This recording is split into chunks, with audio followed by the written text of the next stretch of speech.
Hello tanks and tankettes, welcome to one of my replays. This is a older replay, and you can tell it's an older replay because it is the standard definition model Torty. Yes, this is an 8.11 replay, which is of course the patch just before 9.0 came along and brought with it the first of the HD models. Now I was platooned up with phj, you can see that in the object 432. And this is actually far back enough that I didn't even have the Death Star at this point. I didn't even have the top gun on the Torty at this point. This is the 20-pounder gun that is so ubiquitous on the British Tier 8 tanks.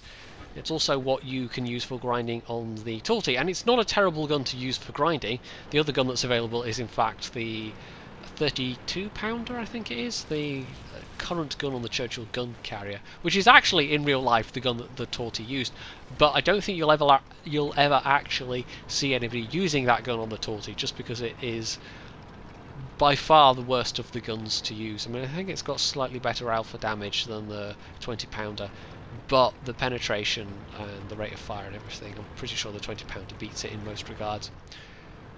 So, phj is going to the hill. This is good matchmaking. He's only got one Carnarvon for backup, and I'm trying to get into that K-line position to actually give him support. But being the Torty, of course, it takes a while. Now, I did actually, while I'm on the subject, or while I move away entirely from the subject of the 20-pounder Torty, I actually put up another replay quite a while back. It would have been much earlier this year, from the exact same grind on Himmelsdorf, where, again, I put this gun to fairly good use. But I have a feeling that game might have been a defeat, I can't remember. But anyway, with a fully trained crew, I mean, a less than 4-second reload with this gun, it's pretty damn good. So I'm trying to see if I can get some shots to help out phj. It already looks like they are outnumbered on this flank. Just we generally are outnumbered, because even with myself and the IS that's come along here as well, the enemy team still has more tanks than us. Our team, the majority of our team, has pushed up the left flank, and they've found some resistance in the form of mostly tank destroyers, but you'd think, given that they have a numbers advantage, they would have a fairly easy go of it. Well, yes, you know better. This is World of Tanks. What you would think would happen and what actually happens are not often the same thing. So I'm still looking for shots. And, hello, that's an SU-100. Well, I guess he was platooned up with either the 12T or maybe one of the Tier 7s. But, yeah, he's paid for his mistake. This is not good matchmaking for an SU-100. So I can't get any shots on the Cheeries and the hill. And the WZ is going to need to come round more for me to get to shoot him. But there's the enemy E75, so I might get shots on him in just a second. Or first I might shoot the 112, who is very considerately showing me his side armor. Now he pulls back just in time to bounce that wall off his frontal armor, but then he comes forward again, which is very nice of him. Now phj is in a pretty bad situation, and he's died. The Carnarvon that was there did not pull back even remotely enough. He just kind of sat there, and then he was able to get shot from the gun all day long. Now the E75's front armour is a very tough proposition for this gun. You really have to go for the commander's hatch weak spot, or else just load all the premium. And as you can see, I didn't have any premium. I think I played this, I was going to say stock grind, but the stock gun grind, without really using any premium shells. So the WZ's going back, we can see that. The 112 and the Cheeries, we don't know. The E75 is either going to be coming towards this corner or possibly towards the cap, maybe through the middle. We don't know until he gets spotted again, but he's basically not taken part in the engagement, any engagement so far. And yep, he's going for the cap. Okay. Be top tier E75, don't shoot at enemy team, just drive to the cap. Great success. Now if I can take his track, I can pin him, and then there we go, I do lead the shot, and I do get his track, but he repairs, and then I can just hopefully perma-track him and, you know, whittle away his health, but it's not to be. So he's now decided that capping is the best way to win, comrade, and why comrade? He's a German tank, what? I don't know, well done, brain. And I'm just trying to see if I can get more shots, and then Arati takes a shot, but I'm going to have to get closer if I'm actually going to take care of this guy. And if I can knock him out, I mean obviously he's not the best player, there we go, nice shot from the IS there. He's obviously not the best player, but he's still in a dangerous tank. And oh yeah. I was kind of worried the 112 might be able to take a shot at me, and he did. And it hit, which with the 112's gun is actually not a bad achievement at that range. Now the E75's taken a lot of damage. I actually do bounce a shell from him, fortunately. And I've got enough rate of fire that I can just keep him penetrated, basically. So artillery shoots him once. You can see the STA is coming in. I'm actually going to HE shells now because he's got 14 health left. And if I can just hit him somewhere where it's actually going to do some damage, like say the turret, there we go. Hopefully he'll remain tracked. And there we go. I get the kill. Unfortunately, our STA gets killed by the Chiris on the hill, and the 112 is closing in on the IS. So I'm going to turn around and help him out. Because by helping him out, I help myself out as well. The Torty is particularly vulnerable to being flanked. It does not move quickly, it does not turn quickly. The other flank, by the way, yeah.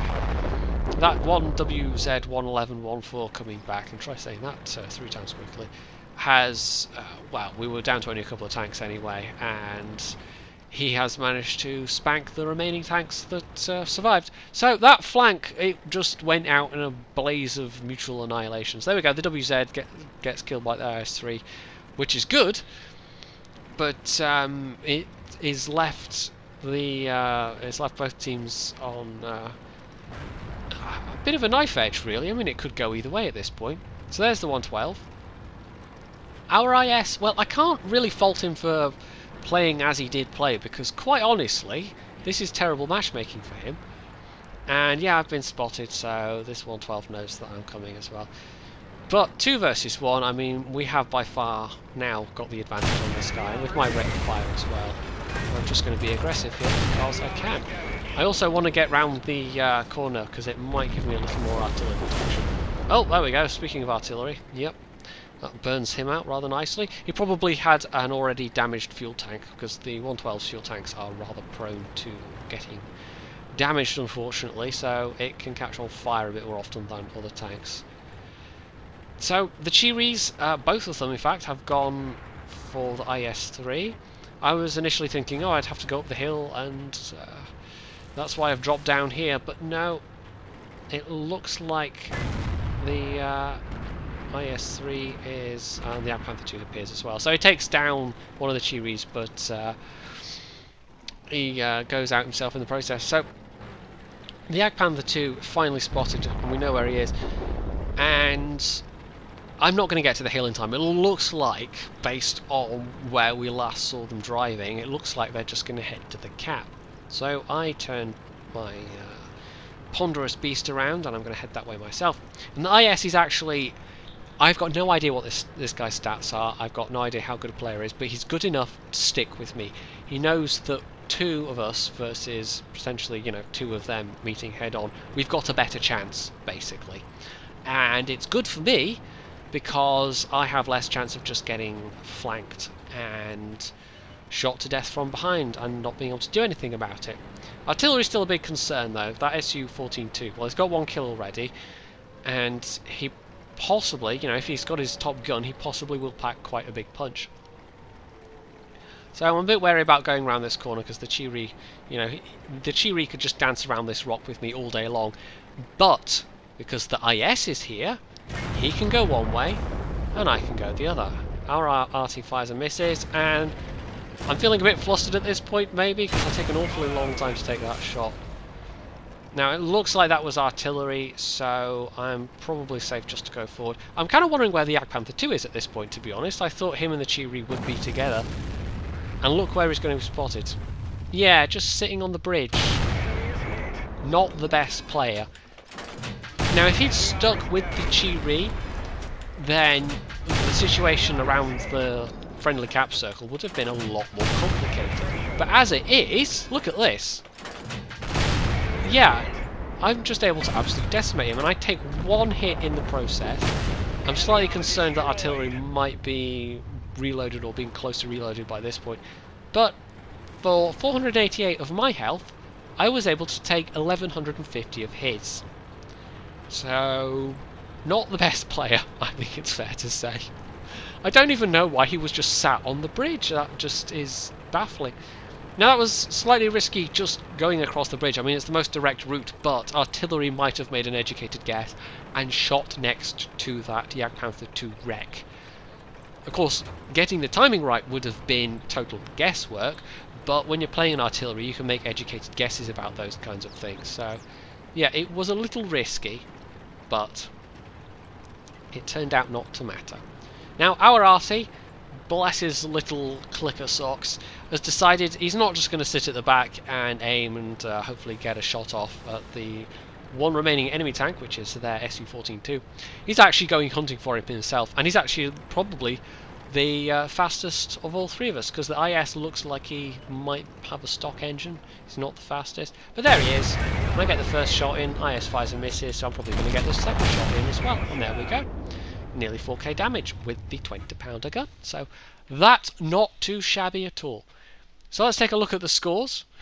This was a first-class mastery and a high caliber, unsurprisingly a high caliber. In addition to the 3,973 actual damage, I also got 1,124 assistance damage, and I didn't do too badly. I was top of the team, 1,200, nearly 1,300 base XP when you're top tier in a tier 9 battle like that. You know, that's not too bad.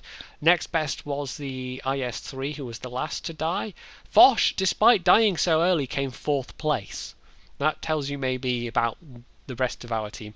I mean, they managed to clear out that flank eventually, but at the cost of, well, all of themselves in the process.